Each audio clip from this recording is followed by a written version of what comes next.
Have you ever looked around at everyone else and thought, am I just completely broken? Like you're somehow stuck playing a complex game where everyone else got the rule book and you're just totally lost? Well, if you've ever felt entirely out of place in this world, you're absolutely going to want to pay close attention to this explainer. Today, we're diving into Alyce Dylan's completely eye-opening book, Alone in a Sea of Normal, to answer that exact question. We're going to unpack a framework that just might reframe your entire life, helping you figure out if you're actually a broken normal person or if you're something else entirely, someone who is highly spiritually perceptive. So let's just put the core struggle right on the table here. Do you constantly feel overwhelmed by everyday life? Are you just operating on a totally different frequency than everyone else? For a lot of folks, the default assumption, the one society kind of beats into us, is that we're just broken. We literally think, well, I must have missed the instruction manual for being a normal human. But Dylan's work proposes a radically different, honestly game-changing perspective. What if you aren't broken at all? What if you're actually just highly spiritually perceptive? Think about this for a second. It's like being the one single blue umbrella in an absolute endless sea of white ones. That perfectly captures this vivid, heavy sensation of being fundamentally different from the crowd. You can be completely surrounded by people in a packed room and yet feel entirely, utterly alone. All right, let's jump into section 1, the broken normal illusion. You know that feeling of just surviving? Living in survival mode, constantly retreating and faking a persona to fit in is just an incredibly exhausting way to exist. The author calls this chameleoning, shifting your colors just to blend in with the crowd so you don't stand out. As a result, you end up feeling entirely unseen by your peers. You might literally look at what motivates other people and feel completely baffled. It's this constant wear and tear process that leaves sensitive individuals totally drained just from the sheer act of making it through a Tuesday. So take a deep breath, push aside all that past rejection and hurt for just a second, and really ask yourself this paradigm-shifting question. What if there is absolutely nothing wrong with you? The author strongly urges us to stop taking the blame for feeling overwhelmed.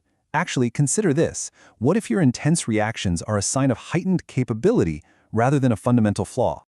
Dylan hits the nail on the head here. She says that once you grasp this new understanding of the world, you will finally understand why people don't seem to see the real you. It's a hugely comforting revelation because it validates your pain and proves that understanding why the world feels so abrasive is completely within your reach. Moving on to section 2, 5 senses versus 6.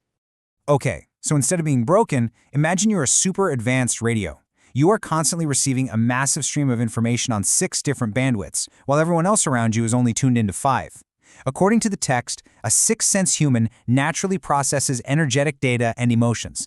You don't just walk into a room and see and hear it, you feel it. You feel the whole shebang. The source notes that the number of these individuals, sometimes called indigo children or empathic adults, has grown exponentially. The catch? Mainstream society hasn't adjusted to accommodate us at all. So let's look at this side by side because it perfectly explains the friction. A 5-sensed reality relies on a strict see it to believe it approach, right? If they can't touch it or hear it, it literally doesn't exist to them. They act on surface data and remain totally oblivious to the undercurrents. But the 6th-sensed reality, it is vastly different. These folks feel the unsaid emotions. They read subtle energetic shifts. They're deeply, deeply impacted by truth and injustice. Because of this massive gap in how the world is processed, the author argues that true mutual understanding between these two groups is incredibly rare. Let's ground this in a real-world scenario. Picture a big social or religious gathering. The 5-sense person is sitting there, listening to the speaker's words and just happily accepting the surface-level message. They're having a grand old time. Meanwhile, the 6th-sense person is internally screaming. They are feeling the room's messy energy and getting physically drained by the unspoken hypocrisy or inauthenticity that the 5-sense person doesn't even register. Makes sense. Which brings us to section 3, signs of spiritual perception. Let's see if this sounds like you.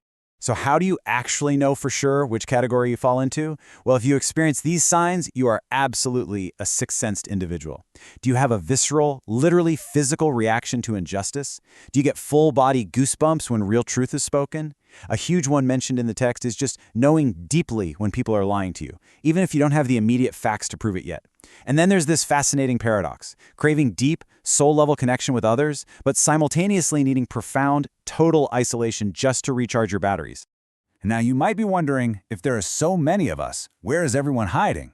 The truth is, they are everywhere. They're just self-isolating because the incoming data is way too much to bear. The text points out that many 6th-sensed individuals become what the author brilliantly calls porcupines. They build these massive, high emotional walls to keep their distance, retreating from social settings, and just curling up with a book because the five-sensed world is just too incredibly loud and chaotic to navigate 24/7. Let's dive into Section 4, the cost of hiding. There's this crucial concept called eudaimonic resonance. Don't let the big word intimidate you. It basically just means the natural flow of life that's trying to make things whole, better, and happy. When we block our sixth-sensed receptors, when we clamp down on our intuition just to try and fit in with the normal crowd, we actually cut ourselves off from this resonance. We create this deep internal pain because we are actively resisting our own natural drive toward wholeness.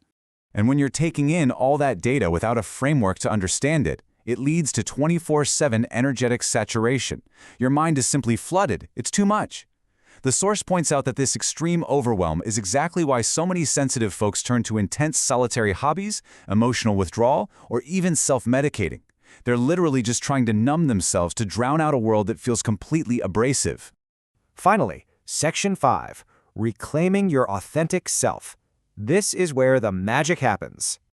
Taking your life back requires a few bold steps. Step 1. You have to start with the incredibly freeing act of forgiving the five-sensed world for not understanding you.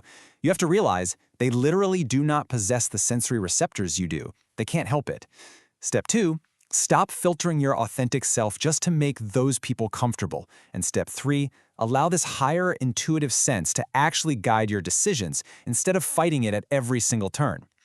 Think back to that radio analogy. By consciously tuning into your own frequency, rather than fighting it, you become a clear, powerful receiver for the peaceful life you actually deserve. You have to establish a perimeter of safety, create some boundaries, and then consciously allow yourself to receive data on your own specific bandwidth. Tune in, don't tune out. The goal here isn't to fix an aberration. The author is super clear on this. There is absolutely nothing to fix about being sixth-sensed. You're a spiritual being having a human experience. Your wings are quite literally right there. You don't have to force anything or jump off a building to prove your worth. It's simply about surrendering to your existence and accepting that you're experiencing life on a much more expansive level.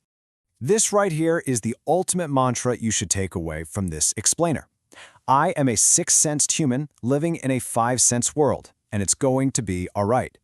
Just repeating this understanding to yourself can drastically reduce the pain of misunderstood expectations. You can finally stop expecting five-sensed individuals to process the world the way you do, and you can finally find some real peace in your own identity. So, I'm going to leave you with this final thought. Now that you know you aren't just a broken normal person, but actually a highly spiritually perceptive one, what extraordinary things will you do with your sixth sense? Instead of hiding your true self, how will you use this superpower to amplify joy and maybe even change the world? I hope this explainer helps you confidently navigate your own sea of normal.